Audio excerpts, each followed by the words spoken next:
బావులు ఎండిపోయి, పొలాలు ఎండిపోయి, వరిసేను నాటేసుకుంటే పొలాలు ఎండిపోయి వాటర్ ట్యాంకర్లతో నీళ్ళు తెచ్చిపోసుకుంటారు.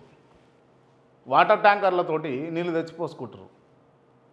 పిల్లగాడు ఓ వీడియో చేసిండు. ఆ వీడియో నా దగ్గర లేదు కానీ బాగా వైరల్ అవుతూ ఉంది. అది 4000 రూపాయల గురించి ఆశపడి తాత నువ్వు ఓటేస్తవి, ఇవాళ 4 ఎకరాలు నిండిపోయా అని అన్నాడు.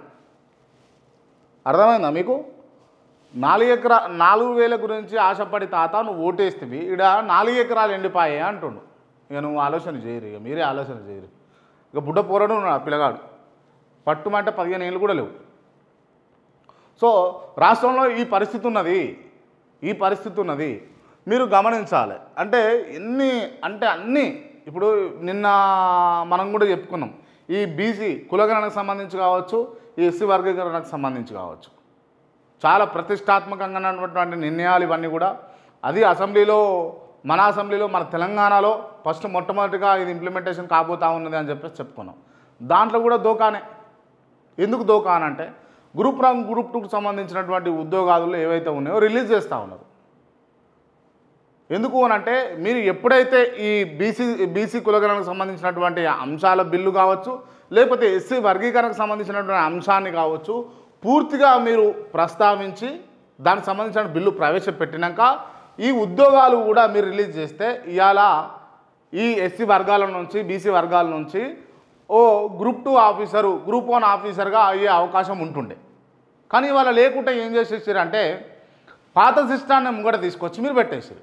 ఇక మీరు ఎప్పుడు వేస్తారు? మళ్ళీ ఈ సంవత్సరం వేస్తారా గ్రూప్ 1 గ్రూప్ 2 పరీక్షలు? లేదు. వచ్చే సంవత్సరం వేస్తారా? లేదు. ఎలక్షన్ల ముందు వేస్తారా? లేదు. ఇక మొత్తానికి ఒక జనరేషన్ మొత్తం ఆగం పట్టించారు అన్నట్టు. ఇప్పుడు మీరు జనరేషన్ మొత్తం ఆగం పట్టించారు. సగానికి సగం రాగవలసినటువంటి ఉద్యోగాలలో ఇప్పుడు మొత్తమే లేకుండా చేసేసారు. 200 పైచిలకు ఉద్యోగాలు రావాల్సినటువంటి అంశాలల్లో ఇలా 100కు పైగా అంత మాత్రమే 100, 150 లోపట్ల వచ్చేటట్టుగా చేసేసారు. ఇది పరిస్థితి. సో ఎక్కడ చిత్తశుద్ధి లేదు రాష్ట్ర ప్రభుత్వానికి అని అన్నది క్లియర్గా అర్థమైపోతూ ఉన్నది. మీకు విద్యార్థుల విషయంలో కావచ్చు, ప్రవేశపెట్టే బిల్లులో కావచ్చు, లేకపోతే తెలంగాణ ప్రజల విషయంలో కావచ్చు, లేకపోతే రైతాంగం విషయంలో కావచ్చు, హైడ్రా తీసుకొచ్చి మీరు గూలగొట్టినటువంటి ఇళ్ళ విషయంలో కావచ్చు, ఎక్కడ లేదు అననే వినిపిస్తూ ఉంది ప్రజల నాడి నుంచి, ప్రజల గొంతు నుంచి. దయచేసి మీరు ఇది మార్చుకుంటే బాగుంటుంది అని చెప్పేసి నేను రేవంత్ రెడ్డి గారికి విజ్ఞప్తి చేస్తూ ఉన్నా. దీనివల్ల చాలా మైనస్ అవుతూ ఉన్నది. ఏరుకోరి తెచ్చుకున్న ఆయన ఎగిరెగిరి తన్నట్టు అయిపోతూ ఉన్నది మీరు చేసేటటువంటి కార్యాచరణ వల్ల, మీరు చేసేటటువంటి పద్ధతుల వల్ల. ఇక్కడనేమో అసెంబ్లీలో అది ఊట్ పాట అని చెప్పేసి మాట్లాడుతూ ఉన్నారు. దయచేసి బంద్ చేయరు. ఏమన్నా చూడు నువ్వు, నేను 1కి 2 సార్లు ఆలోచించిన. ఎవరు నాడు కాంగ్రెస్ పార్టీ నాయకులు అప్పు అయింది, అప్పుల కుప్ప అయింది, అప్పుల కుప్ప అయింది అని అంటారు. కానీ మరి తెలంగాణ రాష్ట్రం నేను అడుగుతున్న భయ్, సరే అప్పు చేసిండు దానికి కాదనడానికి లేదు. కానీ 10 ఏళ్ల కింద ఉన్నటువంటి ఎకరా భూమి విలువ ఎంత ఉంది, ఇప్పుడు ఎంత ఉన్నది?